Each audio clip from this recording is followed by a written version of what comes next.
y ustedes son los receptores. Y les decía anoche que el receptor va a mostrar una edad. Ya les dije 71, era 71. Pero es más importante que les muestre en qué grado estoy en mi vida espiritual. Y es muy importante que ustedes sepan en qué grado están en su vida espiritual, porque eso va a determinar en qué escala usted recibe el mensaje. Les decía a los hermanos que cuando uno es niño, uno le pregunta a la mamá que cómo vino su hermanito, ¿verdad? El niño siempre le pregunta: mamá, ¿y cómo vino mi hermanito? Y ella le dice: lo trajo la cigüeña.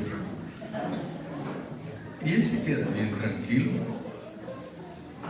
¿Hasta cuándo va él a sostener ese pensamiento de que la cigüeña trae los niños? Él lo va a sostener hasta que venga el uso de razón. ¿Cuántos dicen amén? Amén. Entonces, ese niño va a llegar a un momento que él va a decir: la cigüeña no es la que trae los niños. Porque ahora ya va a la escuela y el profesor le explica el proceso de la unión de un óvulo con un esperma, etc. No se preocupen que los niños todavía no saben eso y ahí están ya queriendo atender. Pero él sostiene ese pensamiento y él vive tranquilo. Pero de repente, cuando el maestro ya le explica el proceso de cómo es que vienen los niños, él ya no sigue creyendo que la cigüeña los trae. ¿O será que sigue creyendo que la cigüeña los trae? Les puse otro ejemplo, que cuando se nos caía un diente nos decían que lo tiráramos al techo de la casa y que pidiéramos que nos venga nuestro diente nuevo, ¿verdad? Nos decían que un ratón iba a traer el diente nuevo y todos nosotros lo creíamos. Pero ¿hasta cuándo sostuvimos esa manera de pensar? Hasta que ya éramos unas personas con uso de razón. Pues en la Biblia es lo mismo. En la Biblia Dios nos inicia a todos como niños. Y por eso estoy usando este ejemplo, porque hoy voy a meterme un poco más. Pero estoy repitiendo un poquito de lo de ayer para refrescarnos. Gracias, hermano. Entonces, nosotros podemos darnos cuenta que en la Biblia Dios nos da historias. Dios nos da historias, amén. Y nosotros aprendemos esas historias y las sostenemos en nuestro pensamiento, en nuestra persona, hasta que ya entendemos que ahí hay algo más profundo. Y por eso les decía que a todos nos inicia Dios como niños. Ese fue el corto que me dijo el Facebook que pusiera hoy. Dice: pon algo ahí cortito de 2 minutitos para que todos sepan. Y me introduje con esa pequeña parte, diciéndoles que Dios a todos nos inicia como niños.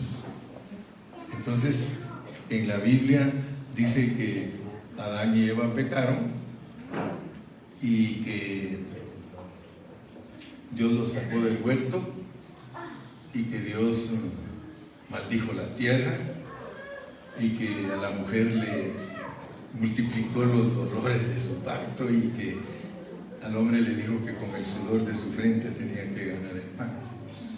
Pero todos nosotros creemos, y así nos enseñan, que Eva se comió una fruta.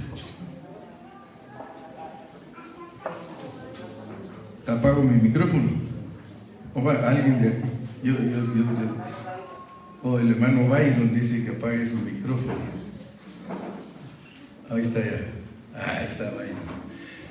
Entonces les decía que si nosotros seguimos con ese pensamiento de que Dios maldijo la tierra y que los echó del huerto porque se comieron una fruta, nosotros todavía estamos en kinder y todavía estamos creyendo que la cigüeña trae los niños. Porque el Dios que nos presenta la Biblia no es un Dios que por comerse una fruta lo va a mandar a uno fuera del huerto y va a maldecir la tierra. ¿Cuántos dicen amén? Entonces quiere decir que hay algo ahí que a veces nosotros, debido a que somos niños, no lo alcanzamos a ver. Allí hay escondido algo. Eso que pasó ahí en el huerto del Edén, hermanos, es algo que si no lo entendemos, nosotros no vamos a poder ser abiertos de nuestros ojos y ver que algo pasó allí que no lo puede entender un niño.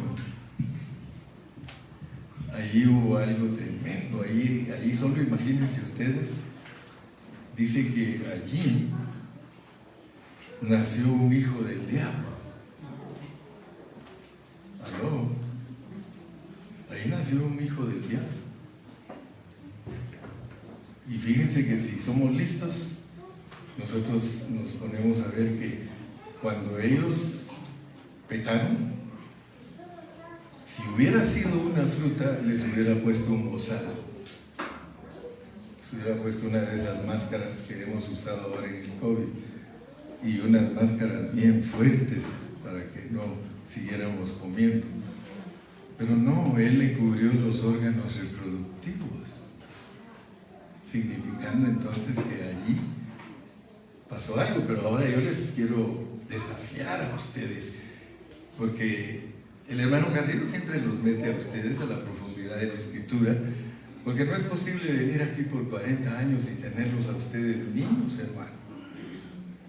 Todos los hermanos que realmente han anhelado un desarrollo espiritual, hemos avanzado tremendamente. Entonces les decía que al analizar lo que pasó allí hubo una reproducción de un hijo que no era de Adán. Ahí nació un hijo del diablo, se llamaba Caín. Y ustedes no van a encontrar en la Biblia que diga que Caín es hijo de Adán, no. La Biblia es consistente y mantiene su revelación divina en una forma que uno no se confunda. Y uno no encuentra que Caín es hijo de Adán, Caín es hijo del diablo. Entonces el pecado de Eva, usted vaya visualizándolo, vaya viéndolo, pues, porque yo hoy lo voy a meter a usted, no al infierno, no. Lo voy a meter, vamos a ir allá atrás de la cortina. Hace más o menos un año yo estaba estudiando y yo siempre me pongo a platicar con nuestro Creador, nuestro Dios, nuestro Salvador. Y cuando yo no sé algo, yo le pido que me ayude. Pero yo nunca he basado mis enseñanzas en mis gimnasias espirituales o en mis técnicas para descubrir qué dice la Biblia. No, yo nunca he hecho eso. Yo siempre he usado lo que los estudiosos de la Biblia le llaman el aparato crítico. El aparato crítico es algo que a nosotros los predicadores nos lo da Dios como herramienta, lo cual es usar a todos los que fueron antes que nosotros en todo lo que Dios les reveló para ver cuánto nos está dando a nosotros. O sea que tenemos que respetar a todos los que fueron antes que nosotros. Nosotros hemos estudiado con Luchito. Está despierto, ¿verdad? Sí. Hemos estudiado con Luchito por muchos años y con muchos pastores. He estudiado yo por muchos años. Pero yo siempre he tenido ese cuidado. Y les he dicho, honren la fuente de donde ustedes reciben revelación. Y hay momentos en nuestro crecimiento espiritual que nosotros reconocemos a los siervos que Dios ha usado antes que nosotros, y en algunas cosas quizá no estamos de acuerdo. Yo he conocido hermanos brahamitas, yo no sé si usted conoce eso, pero algunos lo conocen. Yo si le pregunto a Víctor, le digo, Víctor, ¿tú sabes lo que es un brahamita? Me va a decir, claro que sí, yo lo conozco. Le pregunto a Freddy, ¿sabe quién es un brahamita? Hay hermanos que han estudiado con varones pues que Dios ha usado en la historia, pero los ha usado grandemente y nos han aportado enseñanzas que nosotros, Dios abrió nuestros ojos para ver. Y por eso yo siempre digo, Señor, yo honro a esos hermanos. Yo aprendí, yo nací en la ciudad de Guatemala, nací hace 71 años, ya estoy grande, pero yo empecé a escuchar la palabra de Dios en Guatemala y allí yo aprendí mucho con el doctor Ríos Paredes. Yo iba a las conferencias con él, a los retiros, yo estudié mucho tiempo con él y por eso lo honro, porque él enseñó cosas que muchos pastores no se atrevían a enseñar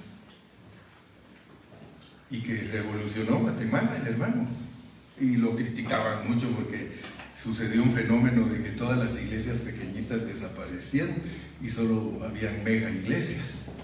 Y entonces cuando lo criticaban decían, es que usted está vaciando los toneles, está vaciando las botellas para llenar su tonel. ¿Qué culpa tenía él si Dios lo puso a trabajar? Pero el asunto es de que hay que honrar al que honra merece. Les estoy hablando de esto porque les voy a hablar de cosas que... ¿Cuántos se van a quedar conmigo aquí toda la noche? Ah, de verdad, y va a ver que a las 11 se empiezan a ir todos.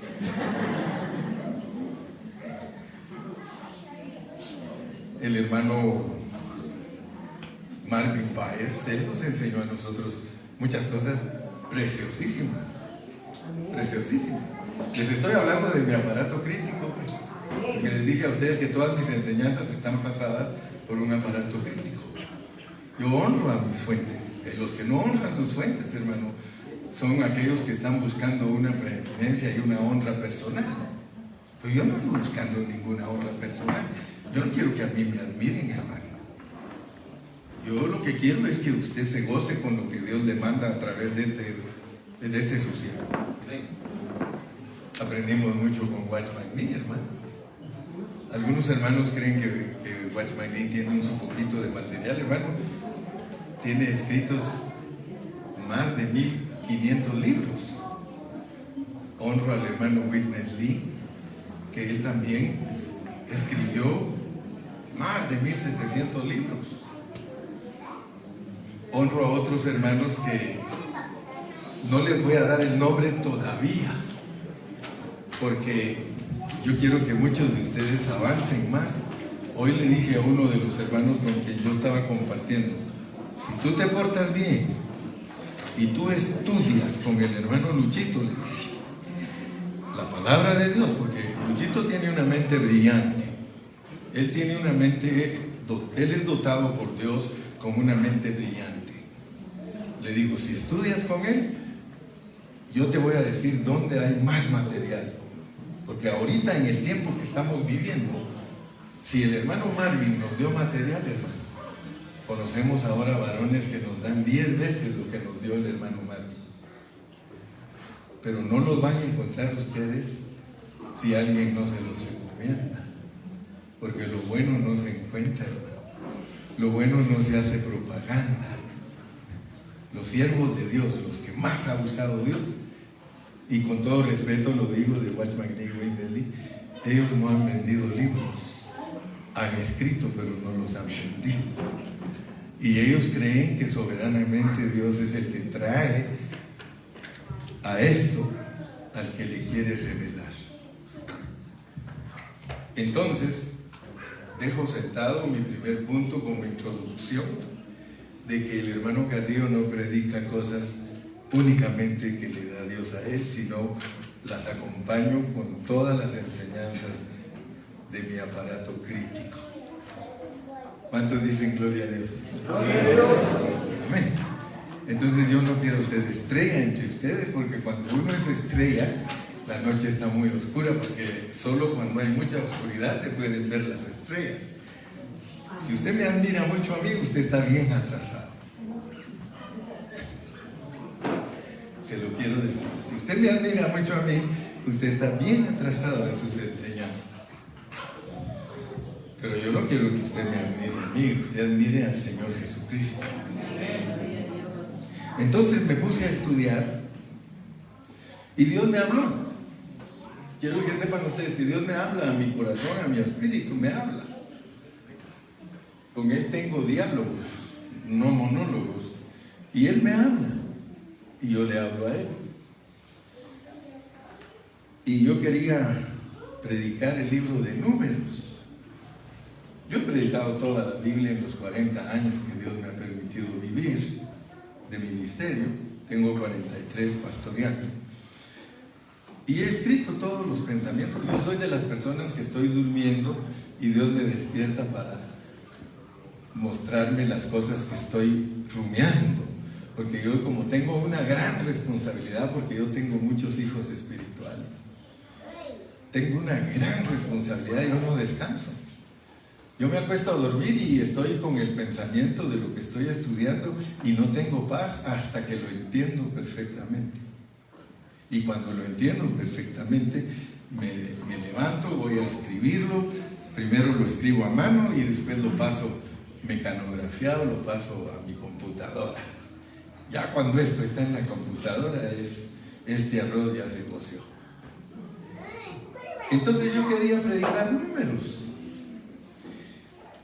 Y el Señor me puso a leer, porque primero cuando uno va a estudiar un libro hay que leer todo el libro.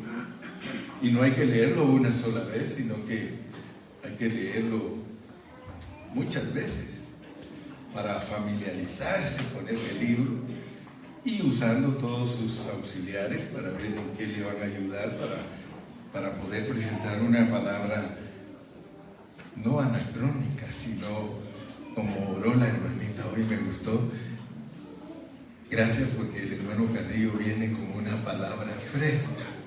Fíjese que eso es una gran responsabilidad, que alguien haya orado por mí diciendo que yo traigo una palabra fresca. Dicen los mexicanos, más te vale que traigas una palabra fresca, porque si no, no venimos con mucho gusto a oírte.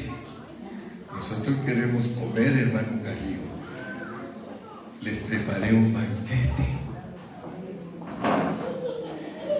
Entonces, como quería predicar Números, y el Señor me dice a mí, bueno, tú quieres hablar de todos los que cuidan mis intereses, porque resulta que el libro de Números nos presenta al pueblo de Israel con 12 ejércitos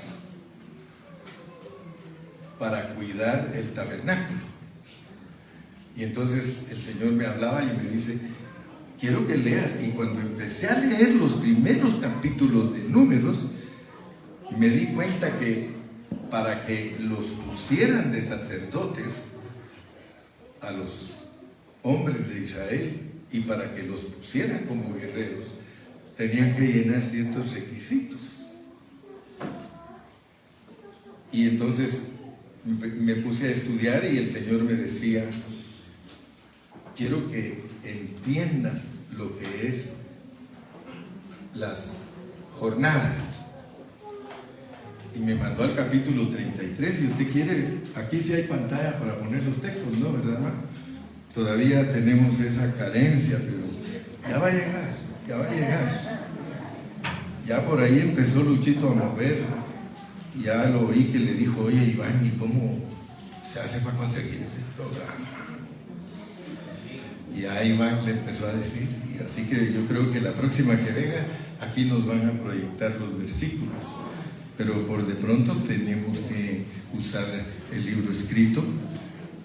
Y Dios me mandó a Números 33, versículo 2. Números 33, versículo 2. ¿Me dicen amén cuando lo tengan? Dice, Moisés escribió sus salidas conforme a sus jornadas por mandato de Jehová. Fíjense, Moisés escribió sus salidas conforme a sus jornadas por mandato de Jehová. Estas pues son sus jornadas con arreglo a sus salidas. Fíjese que Dios, cuando estaba tratando con el pueblo de Israel, Él estaba preocupado de que Israel iba a ser el patrón para que nosotros entendamos nuestro viaje desde que salimos de Ramesés, Egipto, hasta llegar a Moab, que es la entrada a la tierra prometida.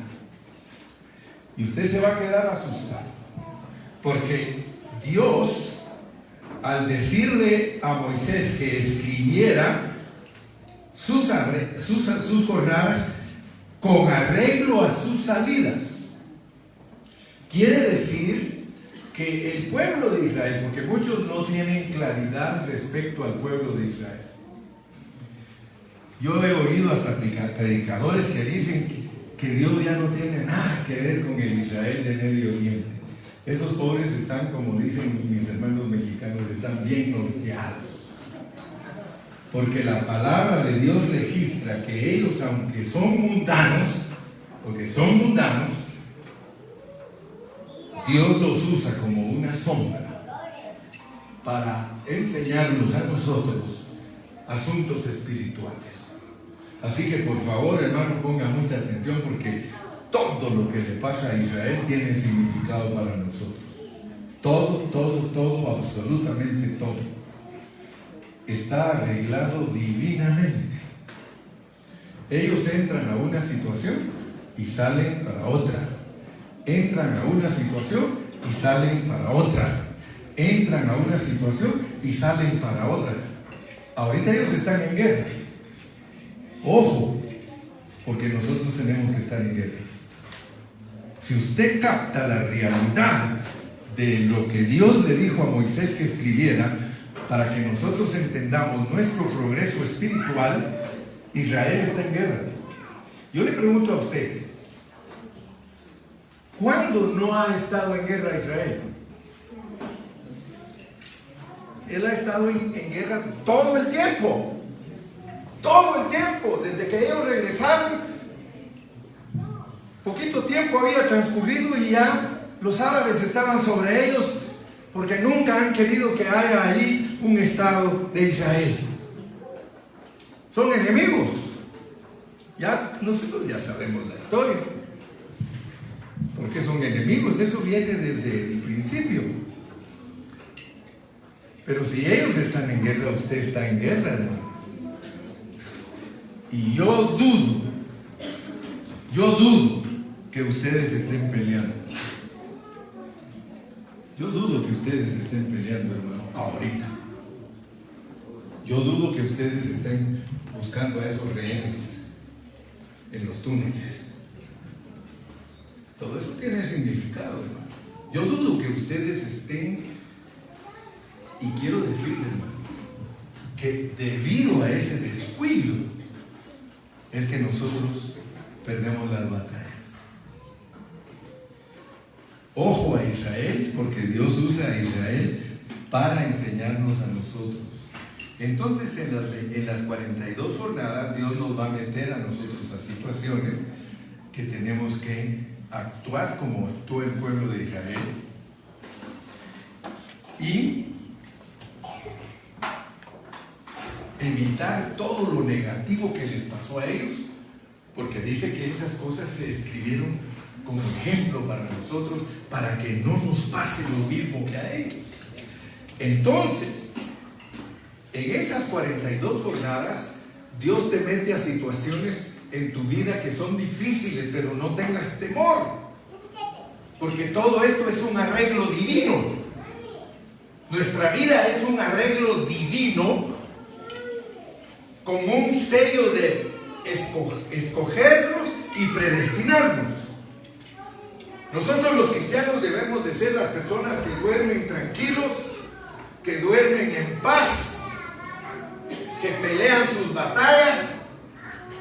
Nosotros no tenemos que ser los cristianos que estamos afanados, que si queda Milei o que si queda, ya quedó Novoa aquí, y que el dólar, ¿qué nos va a afectar? Porque yo oigo a los hermanos que hablan más de la política corrupta que de la política buena, porque a mí me gusta hablar de la política buena, hermano, porque el político más grande es Dios mismo.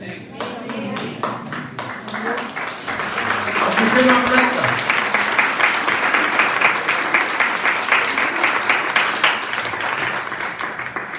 Le digo a la hermana Lupita, a nosotros nos gusta la política, y dice ella, yo quiero que no me guste. Le digo que le guste, hermana Lupita, pero que le guste la buena política. A nosotros el Reforma nos ha enseñado muchas cosas buenísimas, pero nunca nos enseñó que los vencedores van a ser los políticos del milenio. Por eso yo me apunto.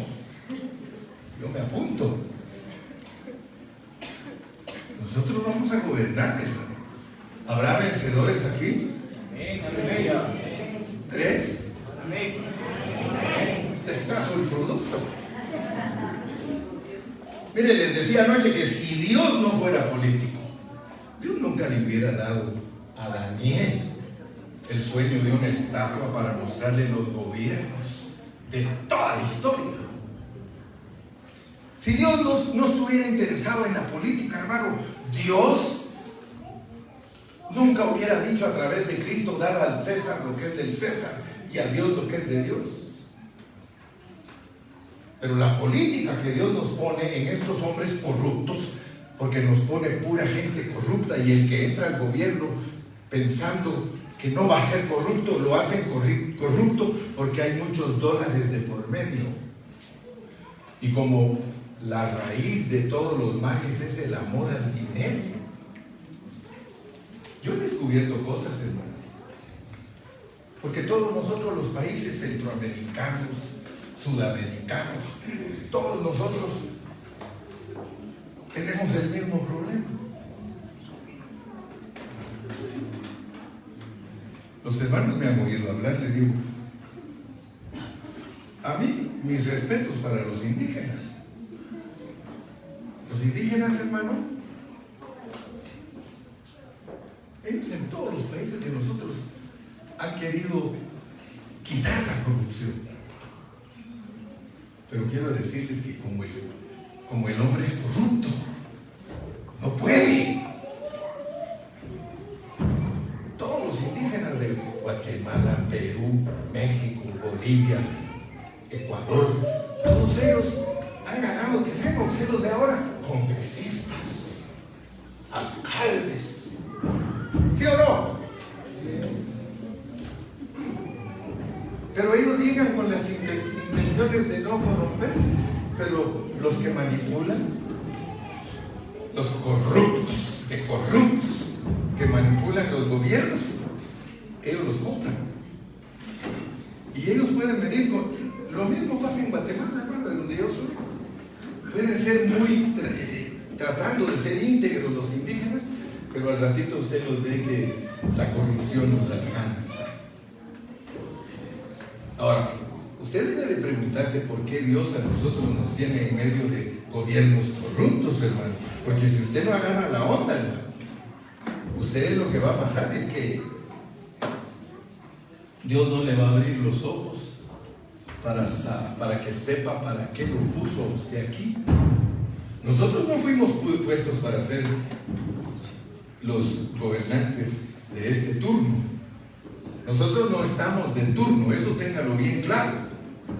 Los cristianos no estamos de turno en la política. Ahorita está de turno el diablo Don Sata con todos sus gobernantes corruptos, todos los que aman el dinero. Porque este asunto es solo de dinero. Este asunto es de que los hombres llegan al poder y en ser en vez de ser servidores, son servidos. ¿Cuántos votarán por mí?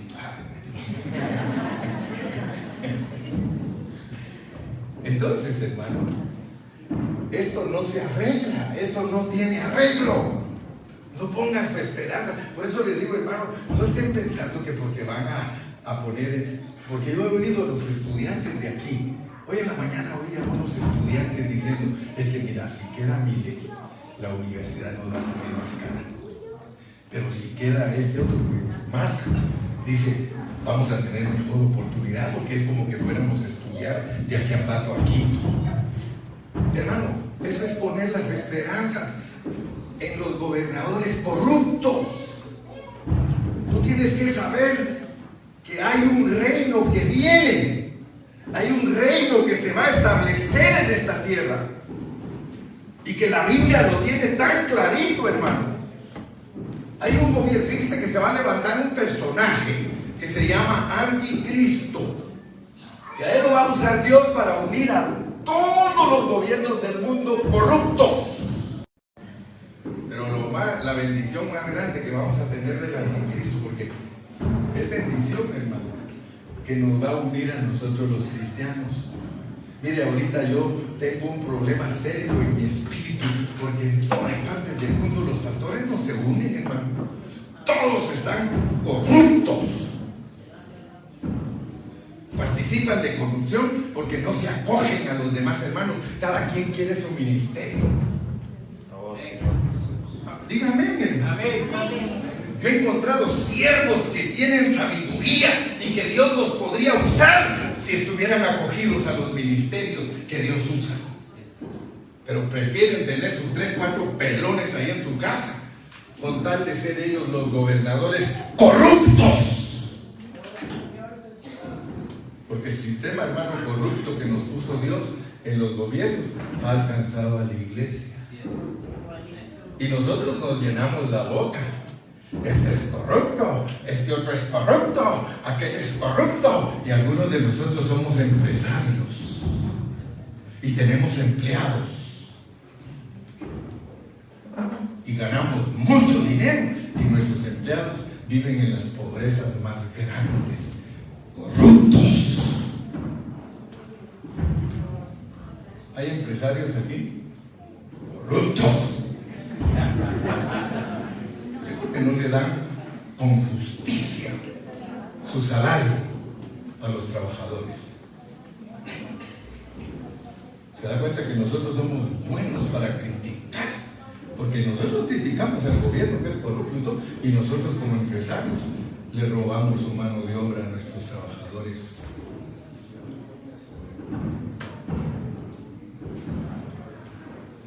Pues estamos iguales que esos corruptos. Bienaventurado el que piensa en el pobre. En el día malo lo librará Jehová.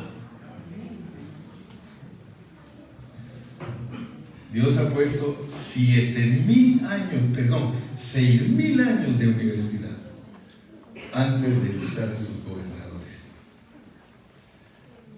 6,000 años de cátedra, 6,000 años de universidad, para ser usados nosotros 1,000 años. Ahora mi pregunta es, ¿eres tú un infante? ¿Eres tú un cristianito que no ha crecido en el conocimiento de Dios? No pretendas que en el milenio te van a poner a gobernar, hermano. Muchos hablan, somos los vencedores, somos los vencedores. Hermano, a un vencedor se le tiene que formar Cristo totalmente. Si no se forma Cristo totalmente en nosotros, hermano, aunque estemos en la mejor congregación, nosotros no tenemos parte en esto, hermano. Sea católico, sea pentecostal, sea presbiteriano, sea bautista, sea mesiánico, si Cristo no se les forma, no tienen parte en el milenio. El milenio es cosa seria, hermano. El milenio no va a creer usted que cualquiera califica. Me dijo Jorgito, porque ese Jorgito es bueno para sacar los títulos de los mensajes del hermano hermano Carrillo, después que predico, le digo, Jorgito, ¿cuál es el título de hoy? Y me dice, hoy es la cristocracia. Esa es la mejor, hermano. Amén, gloria a Dios. Algunos dicen, es que yo soy de derecha, es que yo soy de izquierda. ¿Y qué es eso? Basura. Amén, aleluya. Ladrones de izquierda y ladrones de derecha. Por lo menos hay que ser como Correa, que robó, pero le dio a los pobres. Pues ese lo quiere. ¿Acaso no hay ladrón bueno y ladrón malo en la cruz?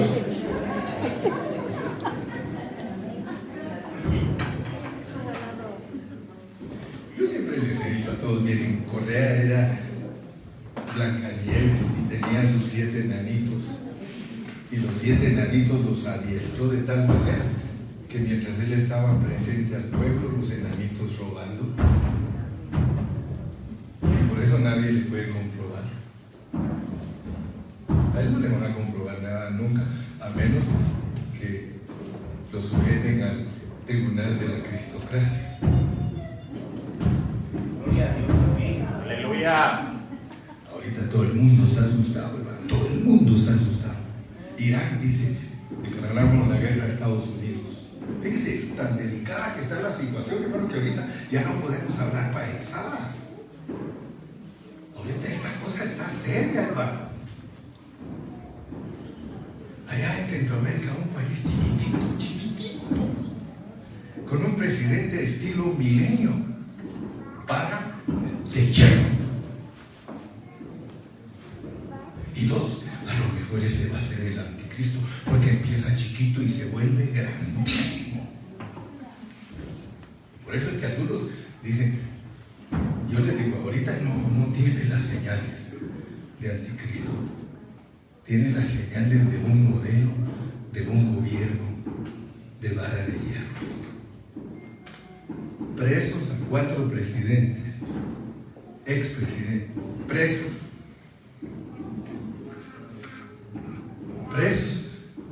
a congresistas, presos a magistrados, y todos, devuélveme el dinero. Hermano, mire, por eso le digo, mire, la corrupción no la va a arreglar nadie más que Cristo. Pero Dios puede en un asunto insignificante, y por eso así es como se va a manifestar el anticristo, con alguien que es insignificante. Usted ve el libro de Daniel que revela los gobiernos del mundo. Y yo les he dicho, mire hermano, uno puede leer Daniel número 1, Daniel 2, Daniel 3 y todo va bonito. Y se le queda la lección de las lechugas. Es que este Daniel comía ensalada y yo quisiera comer ensalada para estar sano. Fíjese las lecciones que saca. Y que si el Señor lo quiere llevar a usted a través del libro de Daniel a entender la manifestación del anticristo. Y por eso en el capítulo 7 le habla de él, en el capítulo 8 le habla de él, en el capítulo 9 le habla de él, y le va agregando detalles porque lo engrandece de la nada, de un cuernito pequeño, insignificante.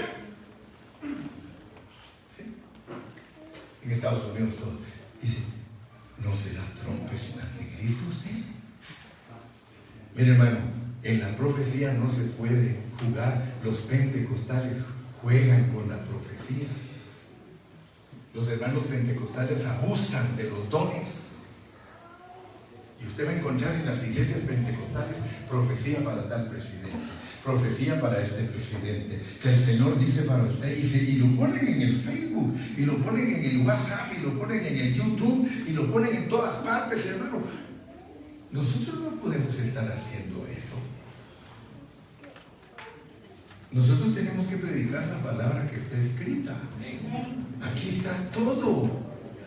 Y miren, usted tiene nada más que estudiarlo y darse cuenta, porque hay un momento en Daniel, hermano, que hablando en plata pura, hermano, se vuelve un laberinto que usted no sabe ni qué está diciendo Dios.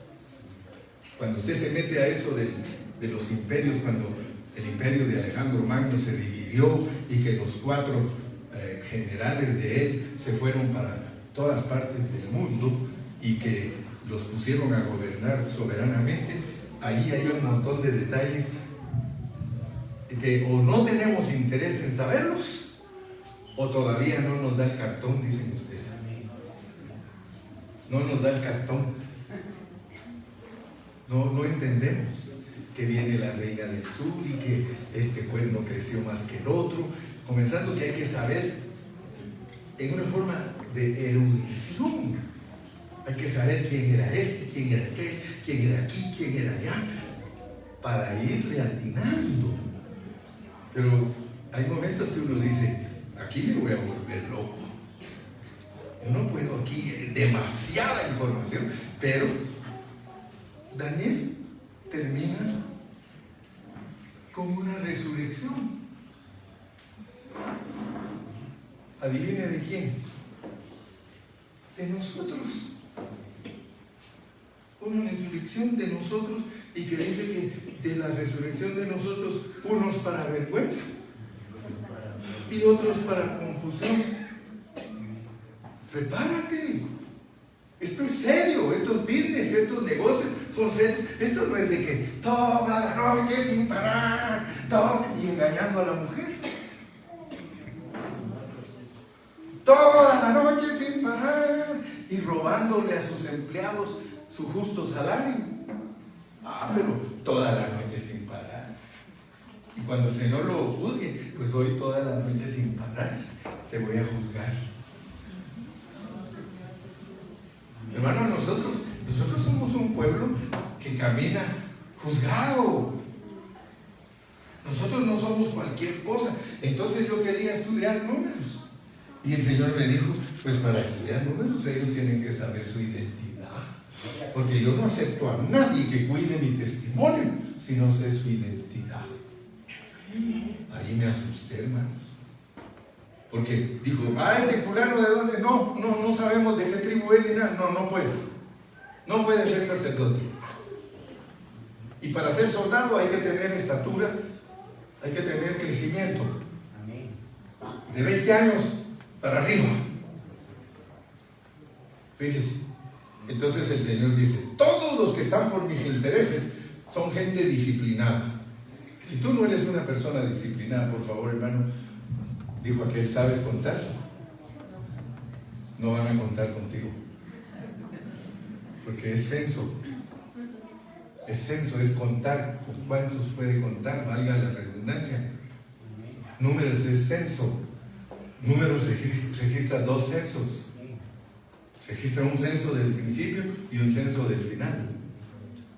Entonces Dios quiere saber con quién cuenta. Quiero decirte, yo no te traigo un mensaje de chiste, no te traigo un mensaje que es de ignorancia. Te traigo un mensaje para decirte que Dios quiere saber si puede contar contigo. Amén. Gloria a Cristo. Amén. Un hermanito dice, él es de Filipinas. Dice, muy buenas noches. Me presento ante ustedes como el embajador fulano de tal.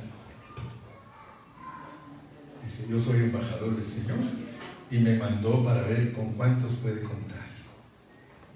Yo en esta noche te digo, Dios quiere saber si puede contar contigo, pero los requisitos son altísimos. Este trabajo no se lo dan a cualquiera. Entonces el Señor me habló de que yo le enseñara a la iglesia. El Señor me habló que le enseñara a la iglesia su identidad, porque muchos viven en la iglesia sin conocer su identidad. Si usted les pregunta su genealogía, no la saben.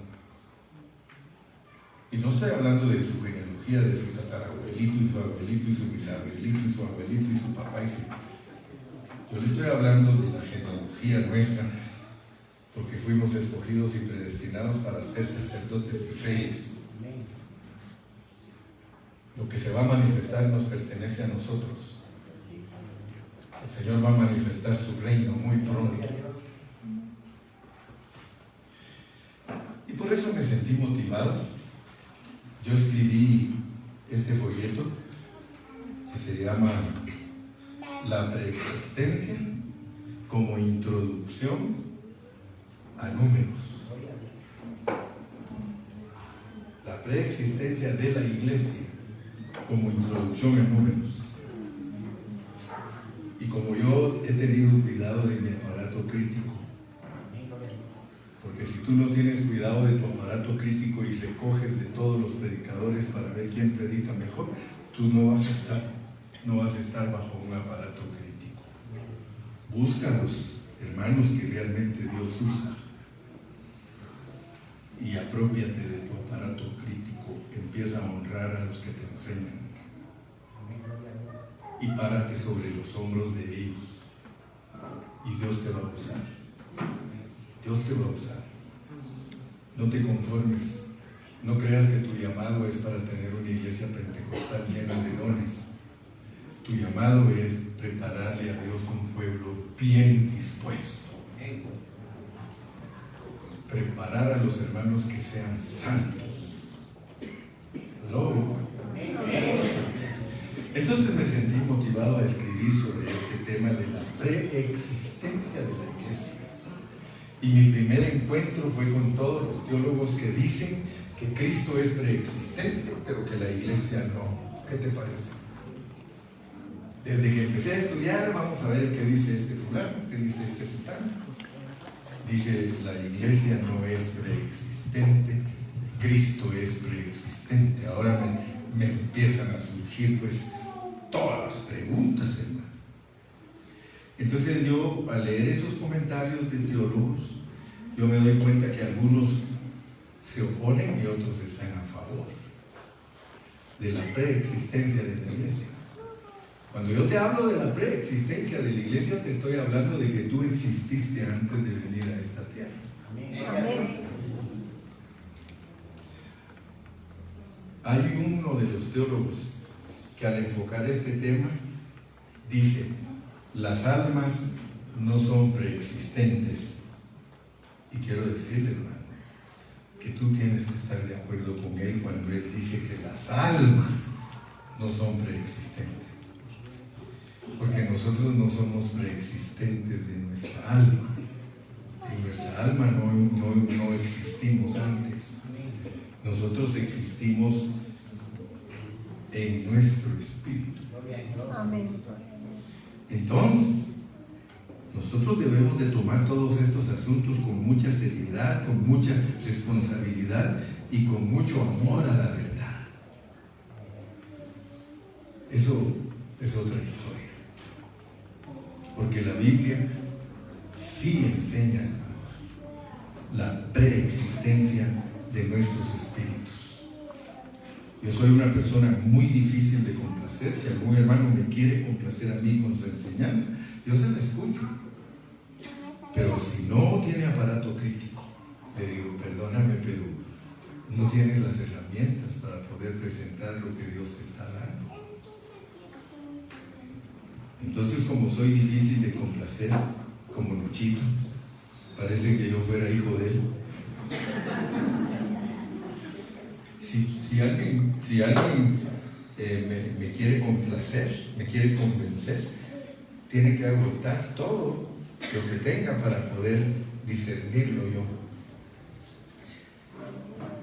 Y no como la teología, hermanos, que debido a sus doctorados no es justa con las personas de escasa preparación secular. Y Dios no tiene solo pueblo teólogo, tiene también personas que son del campo y van a ser gobernadores. Aleluya. Porque quiero que sepas que Dios te está preparando, pero antes de que seamos gobernadores nos van a dar un toque divino, un toque divino. Yo leí un libro que se llama Yared. Si ustedes quieren, búsquenlo. Aparece ahí en el Amazon y lo pueden ordenar. Se llama Yared. Y me llamó la atención ese libro. Es apócrifo, pero esos libros tienen mucha información. Y leí lo que pasó con José porque me interesaba saber cómo es que uno llega al gobierno. Y tenemos todos los modelos, pues. Ahí están Sadrach, Mesach, Abednego. Ahí está José. ¿Cómo llegaron ellos al gobierno, hermano? Y por eso se asusta uno. Oigan más al presidente de El Salvador, oiganlo más. Yo sé que ustedes son ecuatorianos, pero bien quisieran un Bukele aquí. Léanlo. Léanlo. Él ha dicho cosas tremendas. Él dijo en la ONU, él dijo: yo les propongo a ustedes, debido a que desde que tengo uso de razón los he visto con sus ideas anacrónicas. Hablarle así en la ONU a todos los delegados ahí, presidentes, y me he dado cuenta que las fórmulas que ustedes han presentado para soluciones no les han funcionado. Y les estoy diciendo que desde que tengo uso de razón soy político. Desde los 12 años, porque su papá era un doctor de política ahí en El Salvador, es árabe. Y él les dice ahí en la ONU: yo propongo, hijo, a todos ustedes, que así como hay premio Nobel de literatura, y como hay premio Nobel de medicina, y premio Nobel de esto, y premio Nobel de aquello, dijo: ¿por qué no traemos aquí a 3 de los jóvenes más sabios de cada país? Pero no vayan a traer dinosaurios, traigan muchachos de 30 a 35 años. Son los que tienen la sabiduría en este tiempo.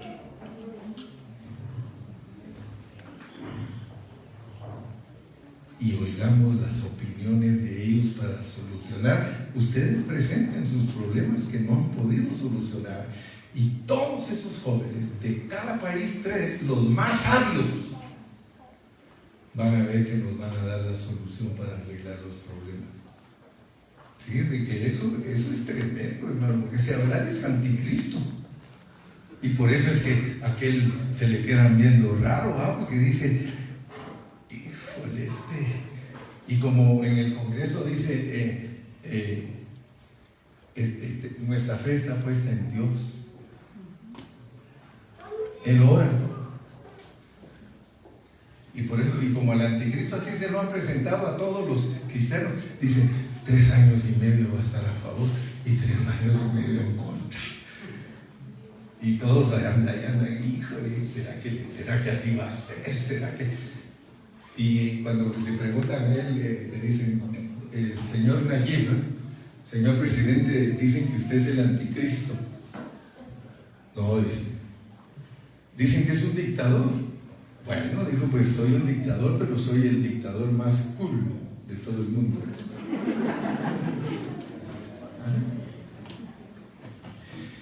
Entonces, hermanos, estudiando, porque no podemos ser vencedores si no conocemos nuestra procedencia, si no conocemos nuestra genealogía. Fíjese que en la Biblia, para presentarnos al rey, nos dan la genealogía de él. Y no te avergüences ni te preocupes, porque las genealogías que Dios presenta en la Biblia las presenta con todo lo malo y todo lo bueno de las personas que Él usó para producir al Rey de Reyes.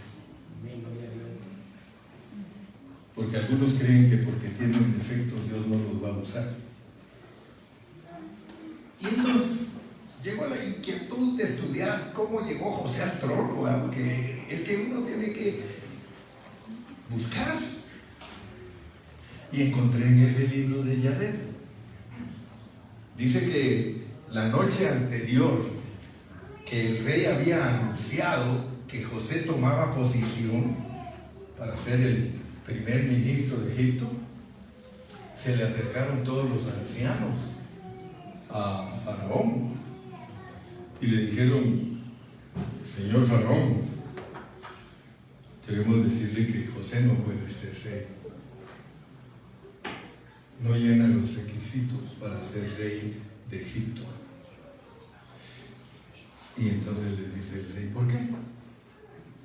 Pues usted sabe, señor rey, que uno de los requisitos para ser el que ocupa el trono de Egipto es que tiene que ser como usted, que habla 70 idiomas. Egipto, el faraón tenía que saber hablar 70 idiomas.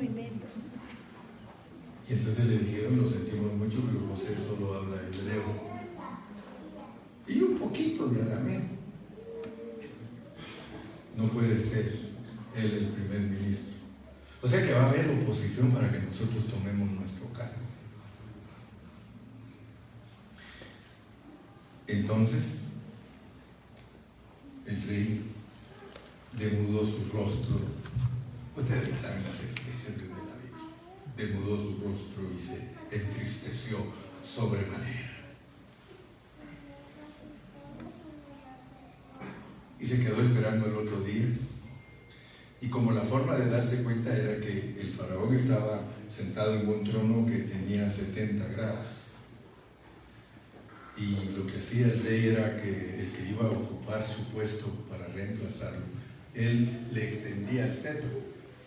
Extendía el cetro y le hablaba con un idioma al que era el candidato. Y si le contestaba con el idioma que le habló, le volvía a extender el cetro y le hablaba en otro idioma. Y él le contestaba en el otro idioma, le volvía a extender el cetro. Y así le extendió a José 70 veces el cetro y lo tuvo frente a él, cara a cara. Y dice que el faraón se le quedó viendo y se le salieron sus lágrimas. Y le dijo: José, yo no sabía que tú hablabas todos los idiomas. Y él le dijo: Su Majestad, anoche estuvo conmigo el ángel de Jehová y puso una pastillita así chiquita en mis labios. Y por eso unos predicadores dicen: le puso un chip.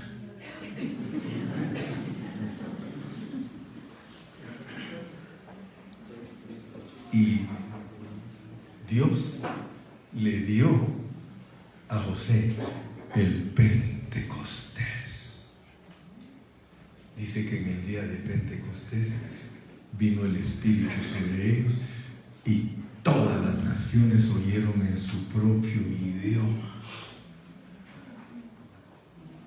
las maravillas de Dios. Aleluya. Hermano, échale ganas. No veas tus defectos, no veas tus debilidades. Eso es lo que están haciendo, es estorbándote para ganarte lo que Dios te quiere dar. Por eso cuando lees Mateo 1, del 1 al 17, allí aparecen mujeres malas como abuelitas de Cristo, hermano. Rahab la ramera, Elizabeth la mujer de Urías, Tamar, que tuvo que engañar a su suegro vistiéndose de prostituta porque ella sabía lo que es tener la bendición del derecho de nacimiento. Ella no se puso a pensar que no podía. Cuando ella hizo todo lo que hizo y cayó en la trampa, el suegro, ¿qué dijo el suegro? El suegro era Judá y el suegro dijo: más justa es ella que yo. Imagínense. ¿Puede usted pensar que ella tuvo que hacer cosas indebidas para lograr algo que valía tanto? Yo no te estoy diciendo que hagas cosas indebidas, pero lo que quiero que te des cuenta es que Dios cuenta contigo, aún con todas tus deficiencias, aún con todas tus fallas, aún con todas tus debilidades. Dios te quiere hacer rey. Y entonces fíjate que descubrí pues que la mayoría de los predicadores no sabe explicar la existencia, la preexistencia de nuestro espíritu como iglesia. Y vamos a leer un versículo que todos lo hemos leído y ahí está, pero a veces nosotros ni ponemos atención. Leamos Efesios 2:10. Cuando lo tengan me dices amén. Efesios 2:10. Amén. Solo mira cómo dice ese versículo. Porque somos hechura suya. Fíjate pues, jóvenes, ustedes son universitarios, muchos de ustedes, pero son unos burros en la palabra de Dios, no saben nada. No saben nada. Sí saben el teorema de Pitágoras, saben las ecuaciones de primer grado, segundo grado, las razones y las proporciones, pura matemática. Pero cuando les preguntas de la Biblia, burros.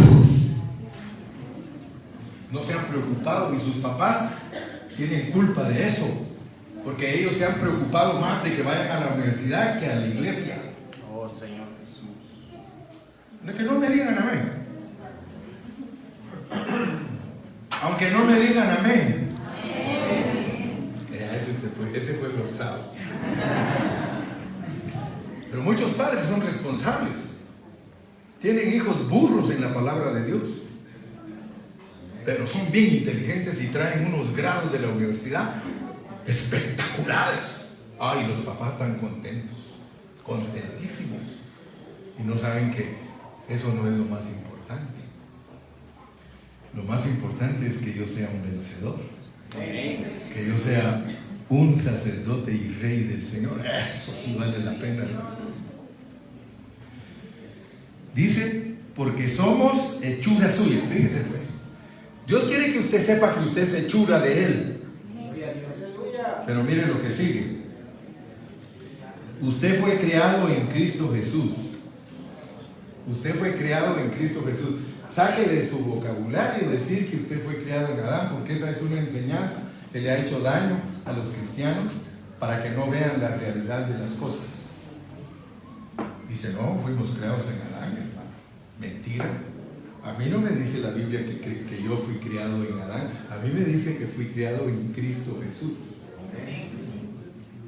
Yo fui criado en Cristo Jesús. La iglesia fue creada en Cristo Jesús.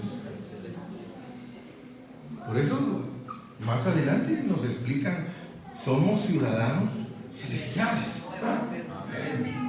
Pero fíjese pues, por favor, porque despierte, mi hermano, si se está durmiendo. Usted es hechura de Dios.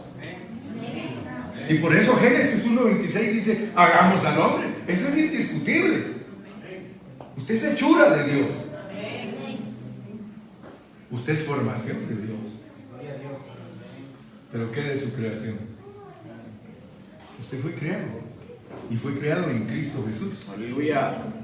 Y ayer les expliqué un poquito de la autocreación que no la entienden los cristianos. Los cristianos no entienden la autocreación. Y por eso se les hace bolas Dios, se les hace bolas la Trinidad de Dios. Pero Dios en Cristo se autocreó.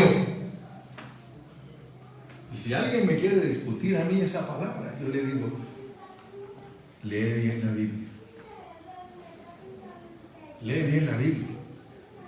Porque somos hechura suya, creados en Cristo Jesús para buenas obras. Hechura suya, creados. Y por eso es que encuentras 3 versículos diferentes en Génesis. Encuentras un texto para tu hechura, un texto para tu creación y un texto para tu formación. Y tienes que echarle ganas al estudio, porque tienes que averiguar qué parte tuya es creada, qué parte tuya es hecha y qué parte tuya es formada. Porque si no sabes la diferencia de espíritu, alma y cuerpo, jamás entenderás estos asuntos. Gracias a Dios por Watchman Nee, porque él nos enseñó con el hombre espiritual a entender lo que es el alma, lo que es el espíritu y lo que es el cuerpo. Aleluya. Pero ahora viene pues el problema serio que tenemos, pues. Porque nosotros tenemos un problema serio. Porque resulta que Génesis es una metáfora. Génesis es una metáfora. Es una parábola para entender ¿por qué nosotros caímos cautivos en Egipto? O sea que nosotros aparecimos aquí en Egipto. Tú apareciste aquí en Egipto, hermano, pero si no entiendes tu origen, si no sabes tu genealogía, ¿cómo le vas a servir a Dios para el propósito de Éxodo? Tienes que saber que en la vida espiritual te creó Dios. Y eso es tremendo, porque cuando tú lees, mira, vamos a leerlo. Primero vamos a certificar que estamos hablando la verdad. Leamos Isaías 43:7 para que no vayamos a andar por ahí por las ramas. Vamos a leer Isaías 43:7. Si lo puedes leer, Jorgito, léelo. Isaías 43:7. Isaías 43:7. Todos los llamados de mi nombre, para gloria mía los he creado, los formé y los hice. Gloria a Dios. Isaías era un profeta muy confiable. Y él dice, todos los llamados de mi nombre, yo los crié, los hice y los formé. Gloria a Dios. Entonces ahora descúbrelo en Génesis. Lees Génesis 1:26, ¿qué dice?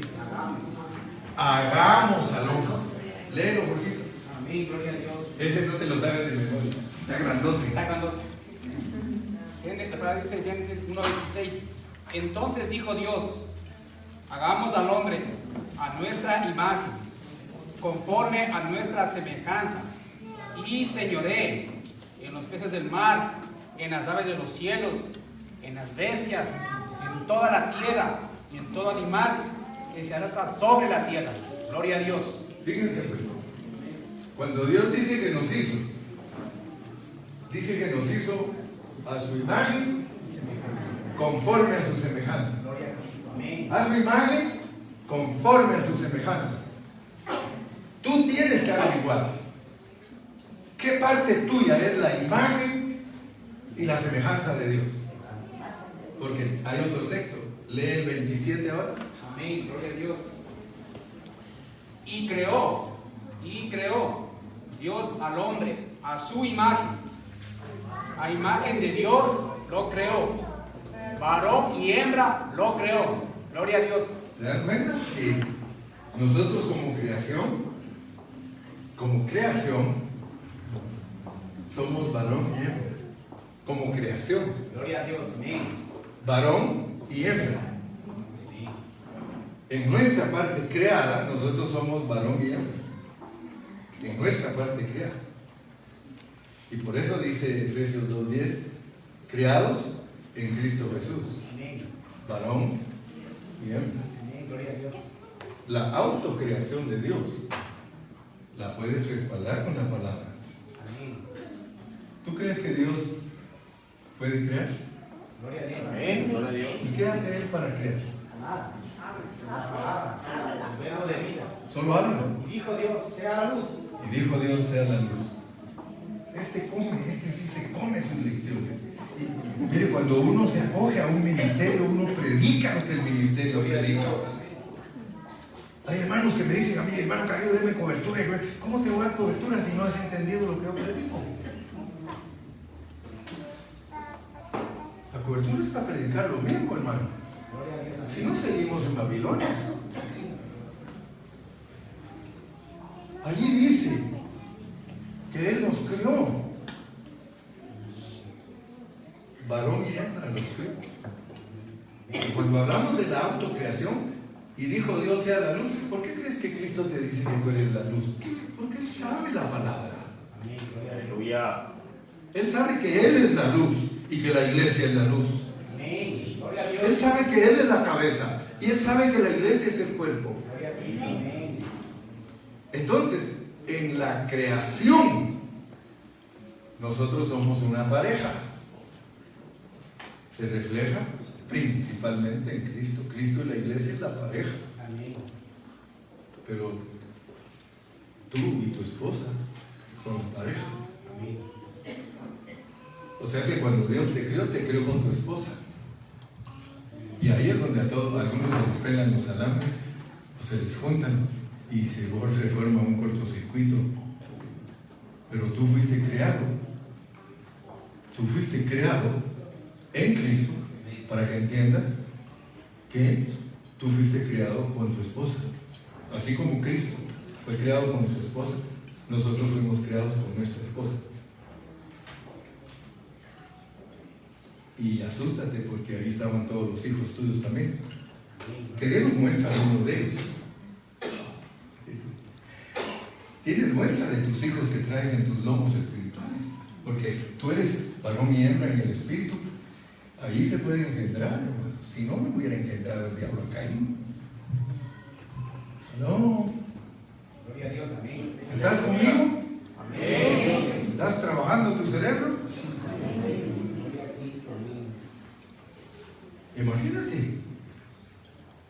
Entonces fue cuando el Señor me dijo: mira, Gilberto, te voy a revelar mis cosas, porque tú muestras mucha hambre por mí y hambre buena.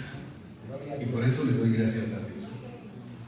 Pero me dice: te voy a revelar, te voy a mostrar las cosas con la claridad que no las conoce ninguno. Y tú vas a ser el que va a abrir brecha. Y tú vas a ser el que les vas a enseñar a muchos hermanos, y yo les voy a abrir sus ojos. Y fue donde el Señor me empezó a mostrar todas estas cosas, hermano. De cómo es su autocreación, de cómo Él nos creó a nosotros y cómo nosotros pecamos sin tener alma. Porque ahí va el asunto. Tú eres capaz de pecar sin venir aquí, porque tú viniste aquí para arreglarte. Aquí el negocio es arreglarnos. Tú vienes desarreglado de la vida del Espíritu. En el Espíritu solo tienes conciencia, comunión e intuición. Gracias a Dios por Watchman Nee. Él nos enseñó. Él nos enseñó que en el Espíritu tenemos conciencia. O sea, solo imagínate, a nosotros nunca nos han enseñado que nosotros vivimos en la vida espiritual, en la preexistencia, a través de nuestra conciencia. Nosotros éramos gloriosos, hermano. Tú eres glorioso.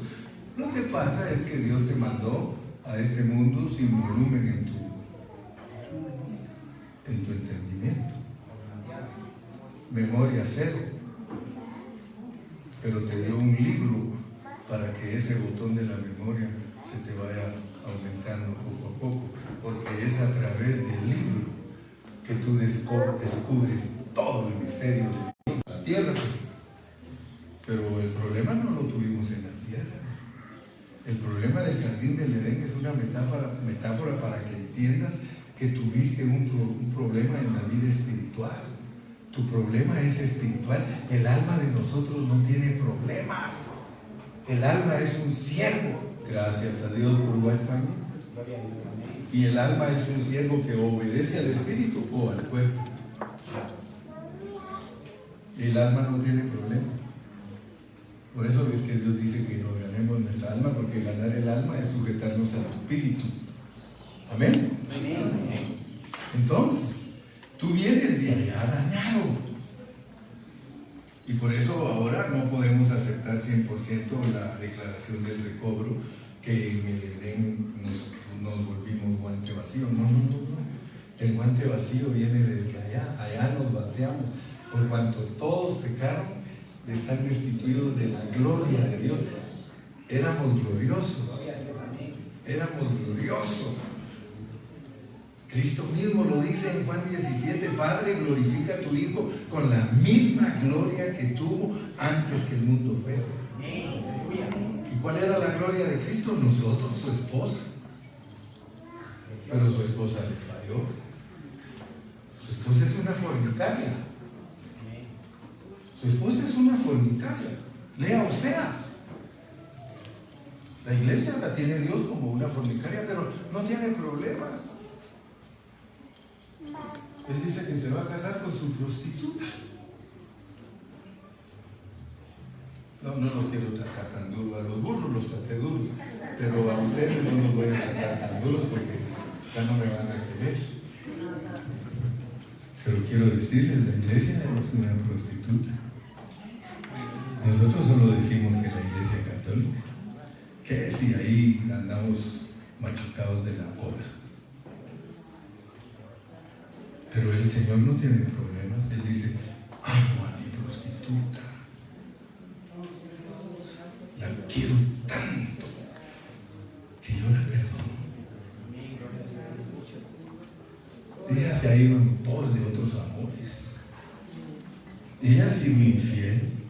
Empieza con Israel y luego pasa con nosotros. Ella ha sido infiel, pero la amo.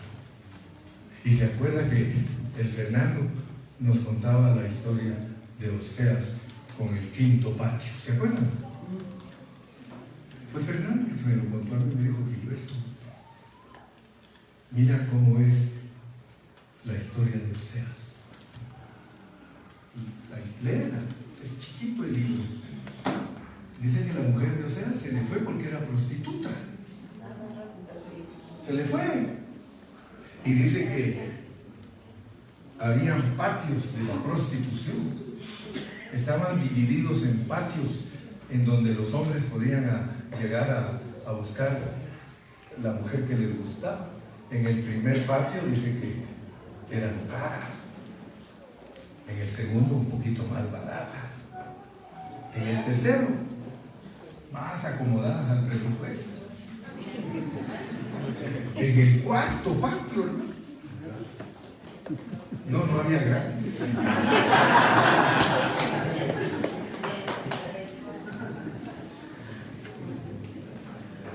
Pero el quinto patio, hermano, era el más despreciable. Las mujeres menos atractivas. Y llegó Oseas a los patios a buscar a su esposa porque la amaba, dice. La amaba. Con todo su corazón la amaba. Y llegó al primer patio y le dice, disculpa, ¿has visto aquí a una mujer que tiene estas y estas y estas características? No, dice, ella no la he visto nunca aquí. Vete a buscar al segundo patio, a lo mejor ahí la encuentras. Pasa al segundo patio y en el segundo patio pregunta a otro individuo, ¿has visto aquí una mujer que es así, así, así, así? No la hemos visto por aquí. Y así sucesivamente. Cuando llegó al cuarto patio, le dice a otro, ¿no has visto una mujer así? Mira, se me hace que está en el quinto patio, ahí la he visto. Fíjese cómo es la iglesia. Ahí la he visto. Y cuando llega al quinto patio, dice que la encuentra y cuando la ve se pone a llorar y le dice, mi amor, nuestros hijos están solitos en la casa. ¿Qué está haciendo usted aquí, mi hijita linda? Véngase, mi amor, vámonos a la casa. Usted tiene un hogar. Usted tiene la protección de su marido. Véngase. La sacó, se la llevó, la regresó a la casa. Somos nosotros. Aleluya. Aleluya.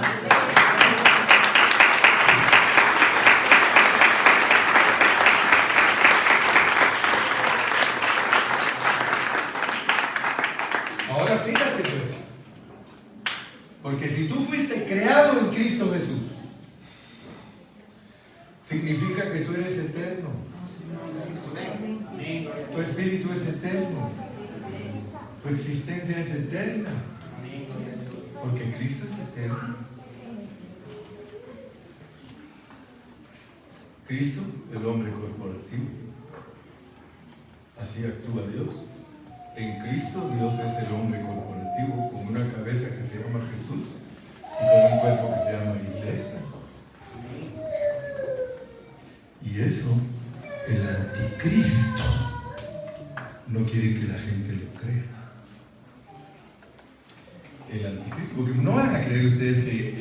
anticristo es ese personaje que muchos están tratando de adivinar que esa es la manifestación final del anticristo.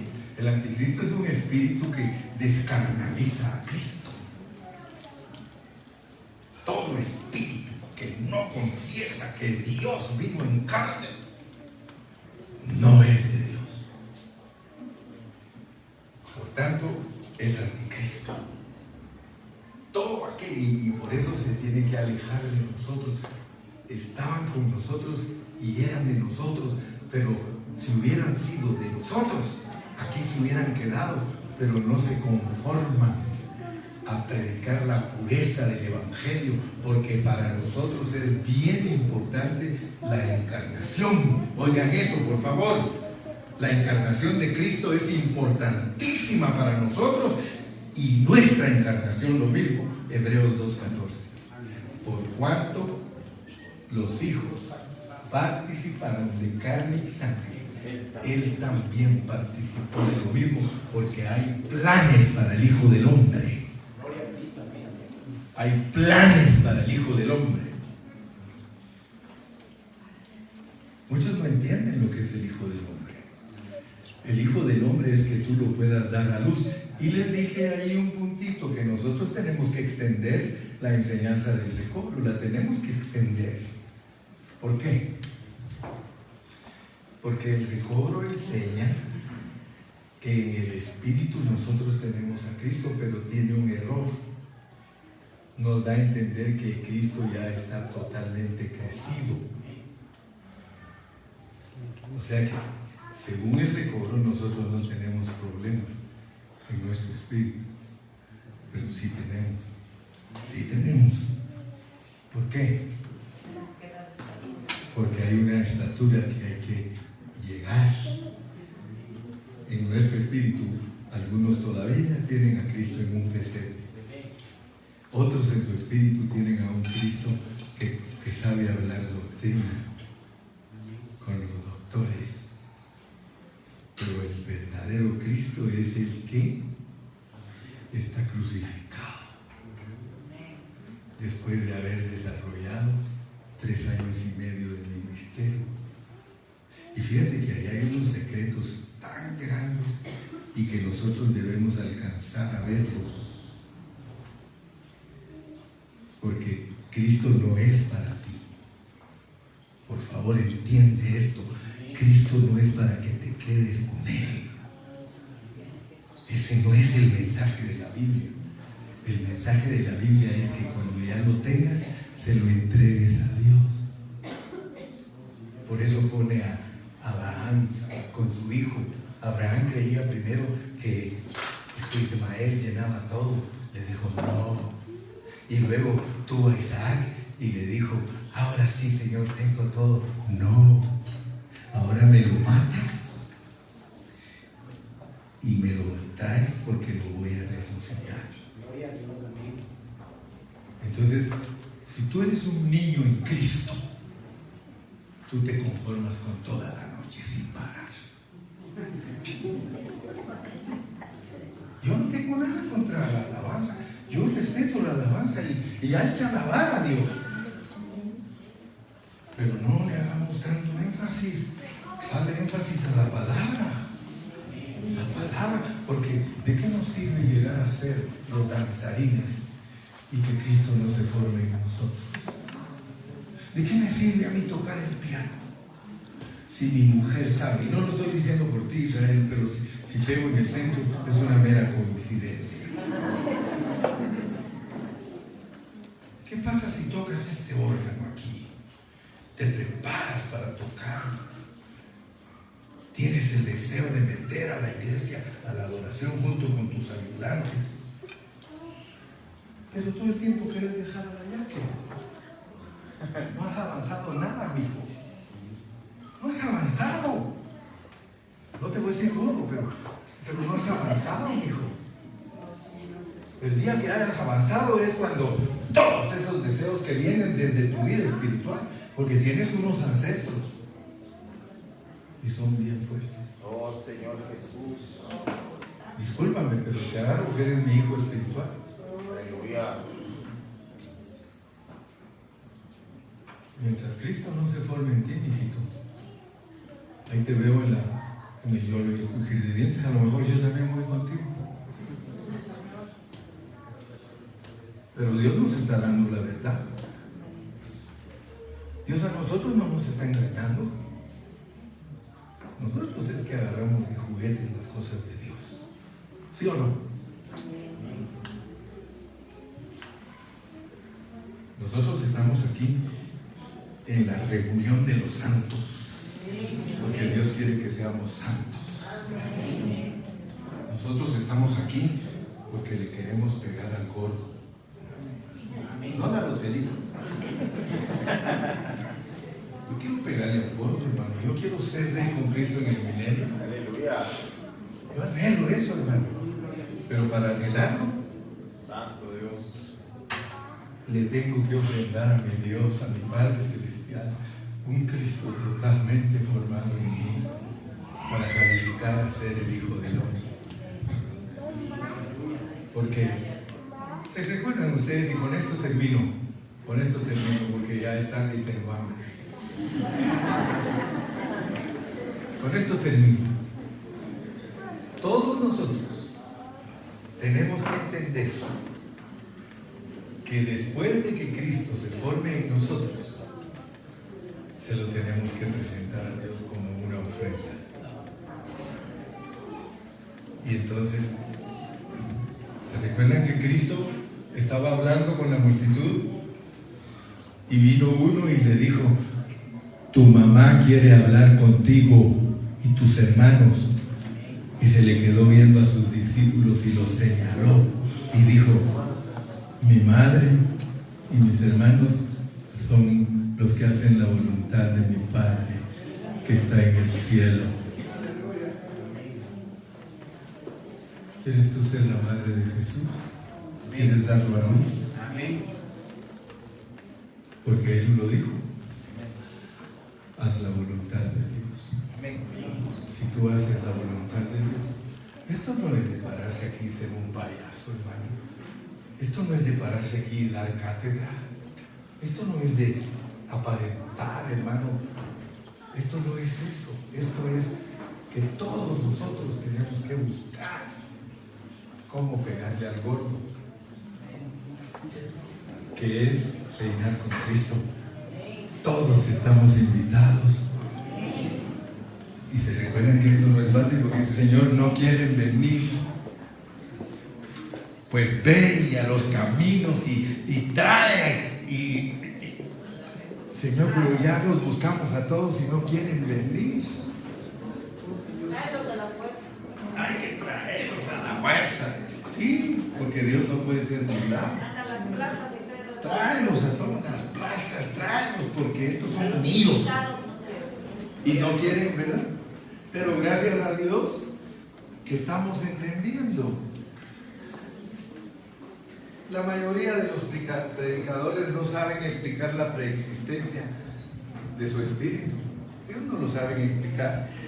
Primeramente, es muy importante para nosotros los cristianos saber la diferencia entre el espíritu y el alma, ya que los teólogos fundamentales son culpables de que la iglesia no entienda eso, porque ellos han enseñado que el espíritu y el alma es lo mismo. Ellos son los culpables, pero Dios los va a juzgar. A Watchman Nee no lo va a juzgar, porque Watchman Nee se dejó usar por Dios. Y él nos enseñó: antes de Watchman Nee no hubo ningún predicador que claramente enseñara que el hombre es tripartito. Tenían visiones algunos, pero nunca fueron valientes de presentar la verdad aunque no los quieran. Por eso yo presento la verdad aunque no me quieran. Y si no me entienden, entenderá el entendido, y a su tiempo puede ser que en el milenio entienda. Que Dios me los bendiga, que Dios me los guarde, y como dice el chivito,